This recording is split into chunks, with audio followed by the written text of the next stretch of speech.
नमस्कार, मैं हूं आपके साथ दीपक भदौरिया। आप देख रहे हैं उत्तर प्रदेश एक्सप्रेस। लखनऊ से बड़ी खबर। यूपी के लिए कांग्रेस ने कमेटी का किया गठन। राजनीतिक मामलों पर निर्णय के लिए कमेटी का गठन किया गया है। यूपी कांग्रेस प्रभारी और कांग्रेस अध्यक्ष समेत 42 नाम शामिल हैं। गठबंधन के साथ आगे बढ़ने पर कमेटी लेगी निर्णय। प्रत्याशी चयन, रैलियों, समन्वय के लिए कमेटी करेगी काम। कांग्रेस अध्यक्ष मल्लिकार्जुन खड़गे ने जारी किए निर्देश।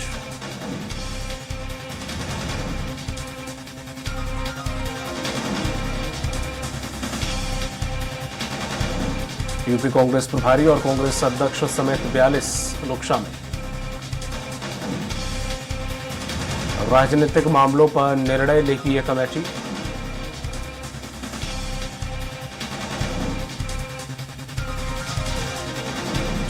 मल्लिकार्जुन खड़गे ने निर्देश दिए हैं। यूपी के लिए कांग्रेस ने कमेटी का किया गठन।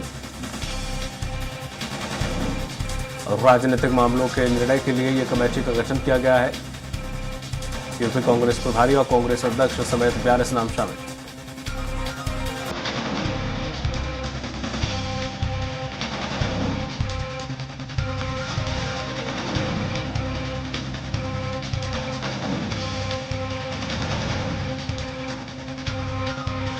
गठबंधन के साथ आगे बढ़ने पर एक कमेटी निर्णय लेगी। प्रत्याशी चयन, रैलियां, समन्वय के लिए कमेटी करेगी काम। कांग्रेस अध्यक्ष मल्लिकार्जुन खड़गे ने जारी किए हैं निर्देश। यूपी कांग्रेस प्रभारी और कांग्रेस अध्यक्ष समेत 42 नाम शामिल।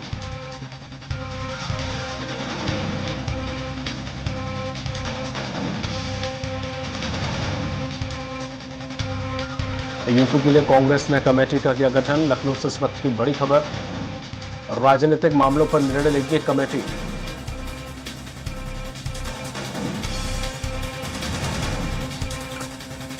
वहीं प्रधानमंत्री नरेंद्र मोदी का वाराणसी दौरा है। आज शाम वाराणसी पहुंचेंगे प्रधानमंत्री मोदी। पीएम मोदी करेंगे 28 किलोमीटर लंबा रोड शो।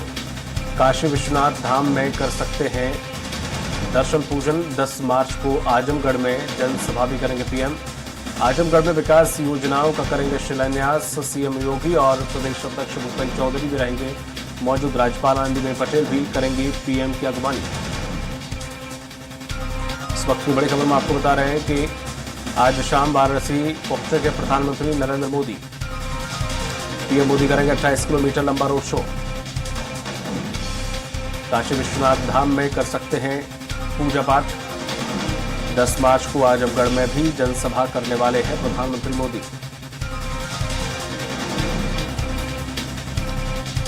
और इस दौरान राज्यपाल, मुख्यमंत्री रहेंगे मौजूद। काशी विश्वनाथ धाम में कर सकते हैं दर्शन पूजन। 10 मार्च को आजमगढ़ में भी जनसभा करने वाले हैं प्रधानमंत्री मोदी। आज वाराणसी के दौरे पर पीएम मोदी और यहां पर 28 किलोमीटर लंबा रोड शो भी करेंगे प्रधानमंत्री। काशी विश्वनाथ धाम में पूजा पाठ भी की जाएगी।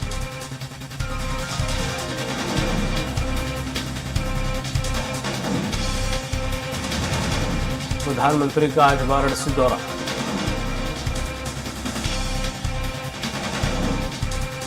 पीएम मोदी करेंगे 28 किलोमीटर लंबा रोड शो।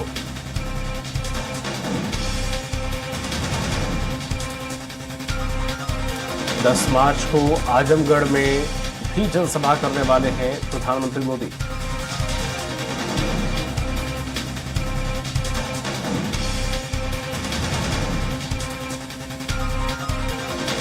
काशी विश्वनाथ धाम में पूजा भी कर सकते हैं प्रधानमंत्री मोदी।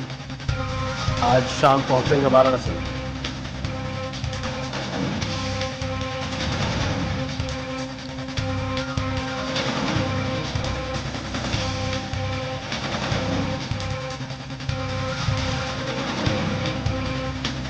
उत्तर प्रदेश के संपादक जुड़ गए हमारे साथ राघवेंद्र त्रिपाठी। त्रिपाठी जी, जिस तरह से देखें आज प्रधानमंत्री का वाराणसी पहुंचना है शाम को और वहां पर 28 किलोमीटर लंबा रोड शो करेंगे। जाहिर सी बात है उत्तर प्रदेश सबसे ज्यादा लोकसभा की सीटें वहां पे होती हैं और सबसे ज्यादा सांसद वहां से निकलते हैं। मोदी या प्रधानमंत्री का जो रास्ता वहीं से होकर निकलता उत्तर प्रदेश है। तो ऐसे में सबसे ज्यादा रैली और जैसे सबसे ज्यादा जनसभाएं प्रधानमंत्री मोदी कर रहे हैं। 10 तारीख को आजमगढ़ में भी उनकी सभा है। क्या कुछ उनका दौरा, क्या कुछ कार्यक्रम है?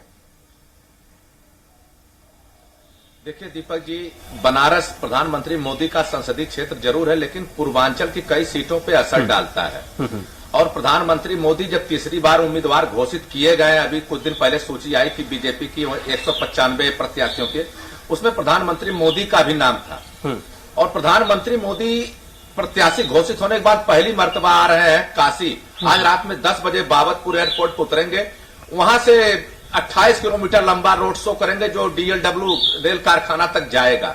और सबसे बड़ी बात है, बनारस को हम अगर देखें तो बनारस के आसपास की सीटें 2019 में भारतीय जनता पार्टी हार गई थी। चाहे गाजीपुर हो, जौनपुर हो या घोसी हो, इन सीटों पे भारतीय जनता पार्टी हारी थी। आजमगढ़ सीट भी हार गई थी, लेकिन बाद में जब उपचुनाव हुआ तो आजमगढ़ सीट जीत लिया था। और प्रधानमंत्री मोदी ने इस बार 80 में से 80 सीटें जीतने का जो टारगेट रखा है, उसको पूरा करने की बड़ी चुनौती उनके कंधों पर भी है। और इसी लिहाज से प्रधानमंत्री मोदी नाम घोषित होते ही बनारस का रुख किया और जानते हैं कि अगर बनारस में थोड़ी चूक होती है तो आसपास की सीटों पे असर पड़ेगा। हालांकि बनारस में ऐसा कोई मुकाबला नहीं है कि प्रधानमंत्री मोदी को कोई चुनौती देगा, लेकिन गाजीपुर, जौनपुर, घोसी और आजमगढ़ 4 ऐसी सीटें हैं आसपास की जहां पे भारतीय जनता पार्टी को जीतना है। चूंकि 2019 का चुनाव यहां पे भारतीय जनता पार्टी हारी हुई है, इसी लिहाज से यह दौरा बहुत महत्वपूर्ण हो जा रहा है। और इसी लिहाज से प्रधानमंत्री मोदी ने आजमगढ़ को चुना है, जहां पे कल यानी 10 तारीख को प्रधानमंत्री वहां पे एयरपोर्ट का उद्घाटन करेंगे और सुहेलदेव विश्वविद्यालय का भी लोकार्पण करेंगे, ताकि आजमगढ़ में एक माहौल बनाया जा सके जिसका असर गाजीपुर, घोसी और जौनपुर में हो। तो इस लिहाज से प्रधानमंत्री मोदी आज आ रहे हैं। हालांकि बनारस के लोग हम जब भी आते हैं तभी उनका दिल खोलकर स्वागत करते हैं। और बनारस एक तरह से पूर्वांचल की राजधानी है दीपक जी।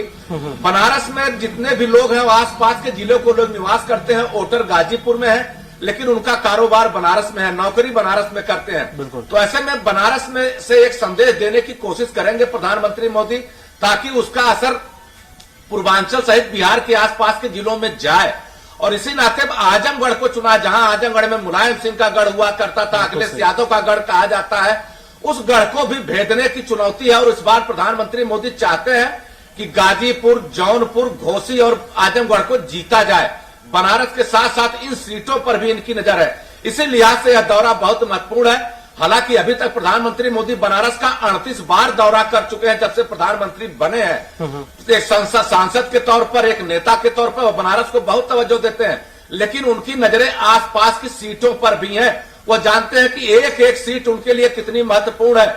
अगर 400 पार का नारा दिया है तो एक एक सीट पर नजर रखनी है। उसी लिहाज से प्रधानमंत्री मोदी का यह दौरा बहुत महत्वपूर्ण माना जा रहा है। जी दीपक, बिल्कुल, जैसे कि आपने इन 4 सीटों का जिक्र किया, आजमगढ़, जौनपुर, घासी, तो ये इन सभी 4 सीटों पर जो पहले हालात थे उनसे हालात अब काफी सरल हो गए हैं। चाहे वो विकास की गति को लेकर हो, आर्थिक गति को लेकर हो, चाहे पर वहां पर जो आतंक या फिर जो गुंडागर्दी का माहौल था वो भी ठुक पीट के सीएम योगी ने काफी समतल जमीन कर ली है। तो क्या जो पहले संघर्ष था वैसा ही संघर्ष क्या अभी भी है वहां पर, या उतना ही मुश्किलात है बीजेपी के लिए? देखिए दीपक जी, उत्तर प्रदेश ऐसा राज्य है कि विकास से बात शुरू होती है और जातिवाद पे आके खत्म होती है। कोई भी चुनाव हो, चाहे विधानसभा का हो, लोकसभा का हो, विकास की तो बात सब दल करते हैं, चाहे सपा हो, बसपा हो, कांग्रेस हो, भाजपा हो। लेकिन जब चुनाव का मुख्य समय आता है, उस समय तक स्थितियां बदल जाती हैं, जातिवाद केंद्र में आ जाता है। और उसी जातिवाद की धुरी को तोड़ने के लिए प्रधानमंत्री मोदी लगातार कोशिश कर रहे हैं।